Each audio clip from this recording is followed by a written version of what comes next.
بسم اللہ الرحمن الرحیم۔ اس ویڈیو میں ہم فلسطین اور اسرائیل کے تنازع کی تاریخ اور حالیہ صورتحال کے حوالے سے بات کریں گے۔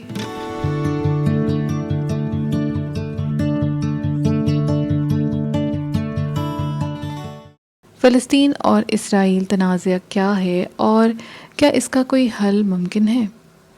7 اکتوبر کے روز غزہ کی پٹی سے فلسطینی عسکریت پسند تنظیم حماس کی جانب سے اسرائیل پر حملوں میں کم سے کم 300 افراد کی ہلاکت ہوئی تھی، جس کے بعد اسرائیلی فضائیہ نے جوابی کارروائی کے دوران بمباری کی، جس سے 250 سے زیادہ فلسطینی ہلاک ہو گئے تھے۔ واضح رہے کہ 7 اکتوبر سن 2023 کے دن حماس کی جانب سے اسرائیلی فوج کے مطابق 3000 راکٹ اسرائیل کی سرزمین پر داغے گئے، جس کے بعد حماس سے تعلق رکھنے والے عسکریت پسند گاڑیوں، موٹر سائیکلوں کے علاوہ پیرا گلائیڈرز اور کشتیوں کا استعمال کرتے ہوئے غزہ کی پٹی کے علاقے سے اسرائیلی حدود میں داخل ہوئے۔ اسرائیل اور فلسطینیوں کے درمیان گزشتہ مئی کے بعد سے یہ سب سے زیادہ پرتشدد کشیدہ صورتحال قرار دی جا سکتی ہے۔ مشرق وسطیٰ کے اس طویل اور خونی تنازع کو دہائیاں گزر چکی ہیں، جس کا مستقبل قریب میں بھی کوئی مستقل حل ہوتا دکھائی نہیں دے رہا۔ آئیے اس تنازع کے تناظر کو سمجھنے کے لیے چند سوالات کے جواب دیکھتے ہیں۔ یہ تنازع آخر شروع کیسے ہوا؟ یورپ میں یہودیوں کے ساتھ روا رکھے جانے والے سلوک کی وجہ سے ایک تحریک زور پکڑنے لگی، جس کا مقصد یہودیوں کے لیے ایک الگ ریاست کا قیام تھا۔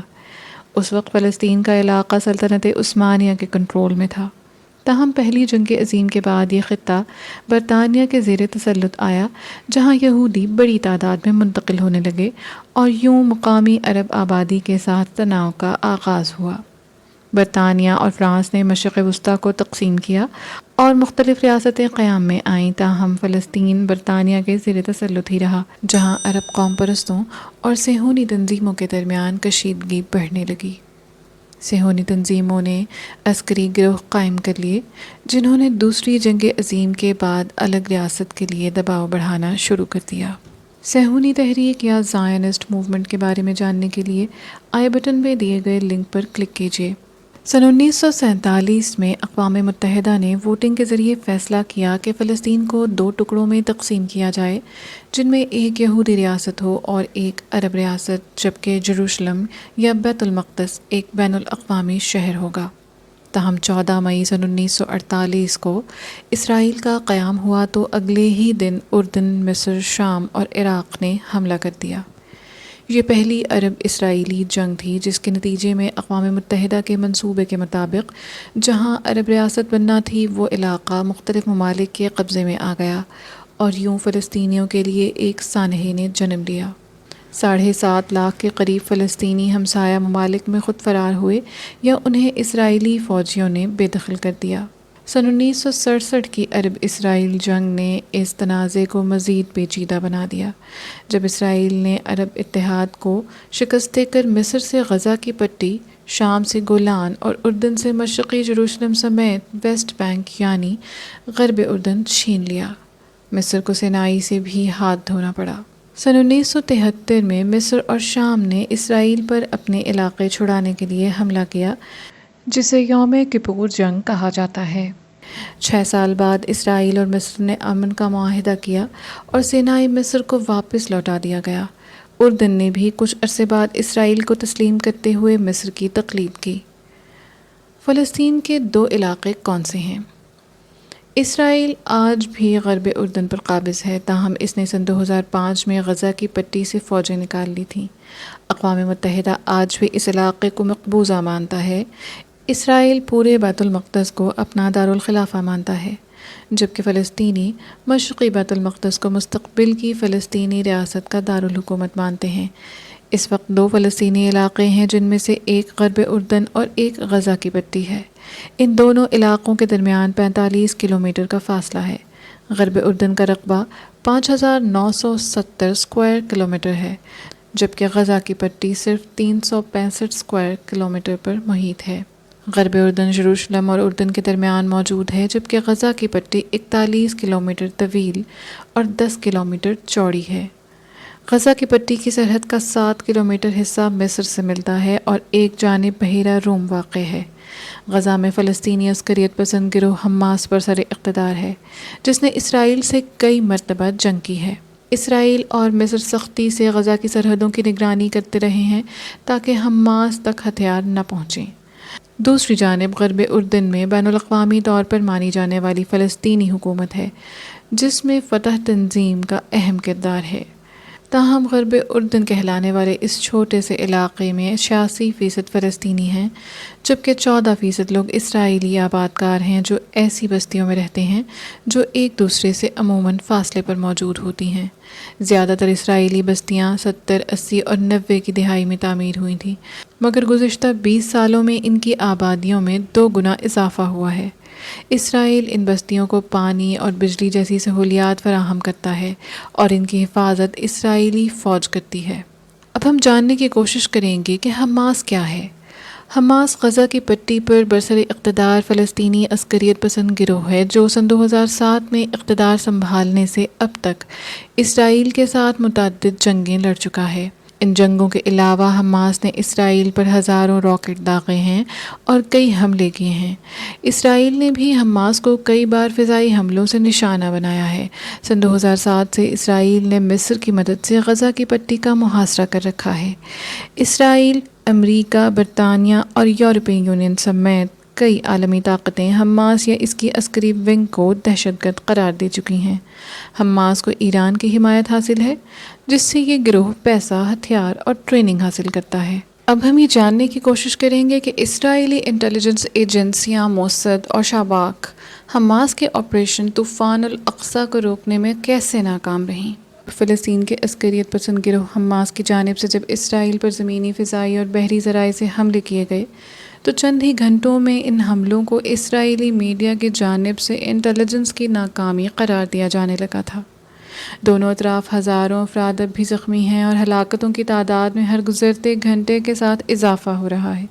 حماس کی جانب سے اسرائیلی شہریوں اور فوجیوں کو بھی یرغمال بنایا گیا ہے، جس نے اسرائیل کے لیے ایک انتہائی مشکل صورتحال پیدا کر دی تھی۔ درجنوں مسلح فلسطینی اسرائیل اور غزہ کی پٹی کے درمیان سخت سیکیورٹی والی سرحد عبور کرنے میں کامیاب ہوئے، جبکہ اس دوران غزہ سے اسرائیل پر مبینہ طور پر ہزاروں راکٹ داغے گئے۔ اسرائیل کی داخلی انٹیلیجنس ایجنسی شاباک، اس کی بیرونی خفیہ ایجنسی موسد اور اسرائیل ڈیفنس فورسز کے تمام وسائل کے باوجود یہ حیران کن امر ہے کہ کسی کو بھی اس حملے کی توقع نہ تھی، اور اگر تھی بھی تو وہ اس کو مؤثر انداز میں روکنے میں ناکام رہے۔ اسرائیل کے پاس پورے مشرق وسطیٰ کی سب سے زیادہ وسائل والی اور وسیع انٹیلیجنس سروس ہے۔ ان کے مخبر اور ایجنٹ فلسطینی عسکریت پسند گروہوں کے علاوہ لبنان، شام اور دیگر ممالک میں بھی موجود ہیں۔ ماضی میں ان کی جانب سے عسکریت پسند کمانڈرز کو انتہائی مہارت سے قتل کیا گیا ہے۔ اس دوران انہیں ان کی نقل و حرکت کے بارے میں سب کچھ معلوم ہوتا تھا۔ کبھی ایسی کارروائیوں کے لیے اسرائیلی خفیہ ایجنسی کے ایجنٹس نے مطلوبہ شخص کی گاڑی پر GPS ٹریکرز لگائے اور پھر ڈرون حملوں کی مدد سے ہدف کو نشانہ بنایا۔ ماضی میں اس خفیہ ایجنسی کی جانب سے موبائل فونز میں دھماکوں کا بھی سہارا لیا جا چکا ہے۔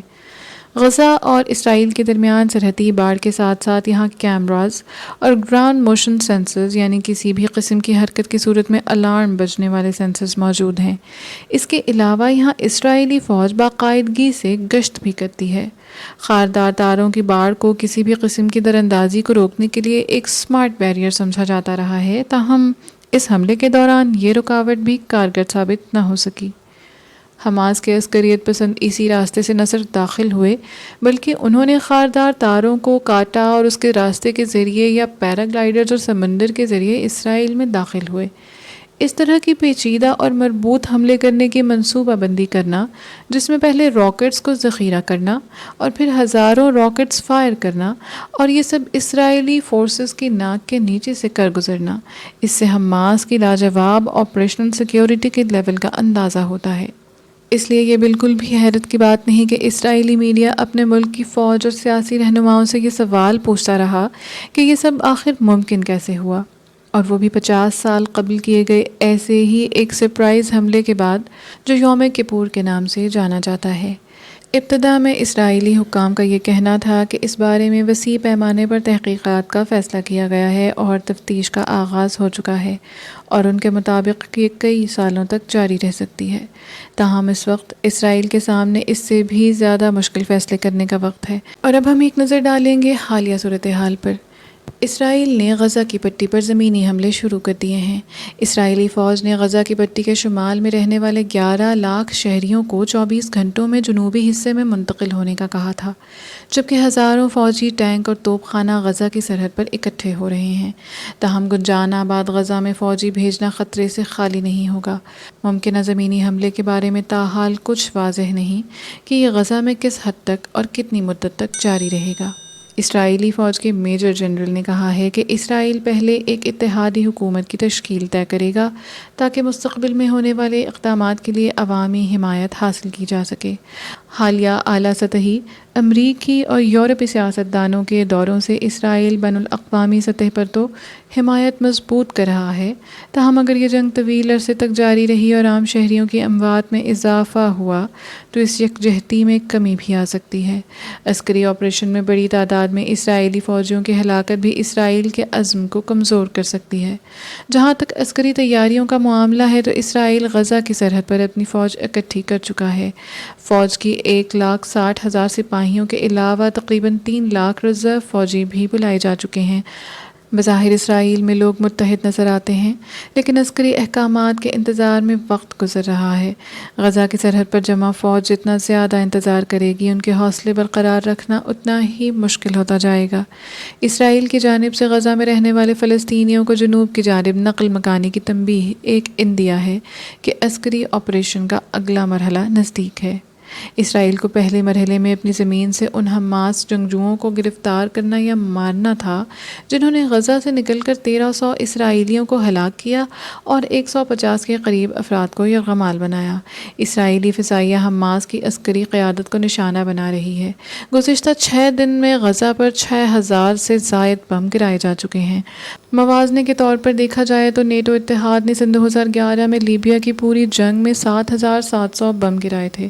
اسرائیل کے زمینی حملے کا منصوبہ خفیہ رکھا جائے گا، لیکن اسرائیل نے برسوں سے اس کی تیاری کر رکھی ہے۔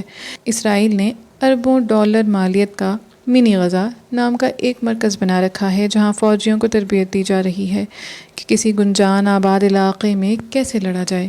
اس مرکز میں اسرائیل نے غزہ جیسے گنجان آباد علاقے اور سرنگوں میں جنگ کی تیاری کی ہے۔ یاد رہے کہ حماس نے غزہ میں 1000 سے زائد زیر زمین سرنگوں کا جال بچھا رکھا ہے۔ گزشتہ منگل کو غزہ کے اسپتال میں خونریز حملے کے الزامات کی تردید کرتے ہوئے گرچہ اسرائیل یہ کہہ چکا ہے کہ وہ اس دہشت گردی کا ذمہ دار نہیں، تاہم اس واقعے میں ہونے والی ہلاکتوں کی تعداد کی ابھی تک آزاد ذرائع سے تصدیق نہیں ہو سکی ہے۔ غزہ ہسپتال پر حملے نے پورے مشرق وسطیٰ اور شمالی افریقہ میں اسرائیلی فوج کے خلاف غصے اور شدید مذمت کو جنم دیا ہے۔ اسرائیل کی طرف سے محاصرے کے دوران غزہ پٹی پر بمباری کی گئی۔ یہ حملے حماس عسکریت پسند گروپ کی طرف سے کیے گئے حملے کا براہ راست رد عمل ہے۔ حماس فلسطینیوں کا وہ عسکریت پسند گروپ ہے جسے یورپی یونین، امریکہ، جرمنی اور دیگر حکومتوں کی طرف سے دہشت گرد تنظیم کا درجہ دیا گیا ہے۔ غزہ پٹی پر کنٹرول کرنے والے عسکریت پسند گروپ حماس کا کہنا ہے کہ اسرائیلی ڈیفنس فورسز IDF کے حملے میں غزہ کا اسپتال تباہ ہو گیا، جبکہ اسرائیلی فوج اس کی تردید کرتی رہی ہے اور اس کا کہنا ہے کہ اسپتال کی تباہی اور سینکڑوں ہلاکتوں کا ذمہ دار شدت پسند اسلامی جہادی گروپ ہے جس نے غزہ کے اندر سے راکٹ فائر کیا، تاہم اس کا نشانہ خطا ہوا۔ غزہ میں غذا کی قلت پیدا ہوتی جا رہی ہے۔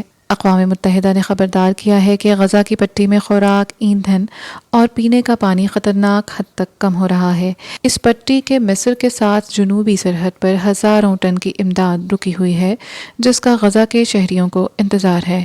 جیسے جیسے اسرائیل اور حماس کے درمیان لڑائی میں شدت آ رہی ہے، ایسے میں عالمی رہنما اور انسانی حقوق پر کام کرنے والے اداروں نے یہ مطالبہ کیا ہے کہ ضروری اشیاء کو سرحد کے اس پار یعنی غزہ جانے کی اجازت دی جانی چاہیے۔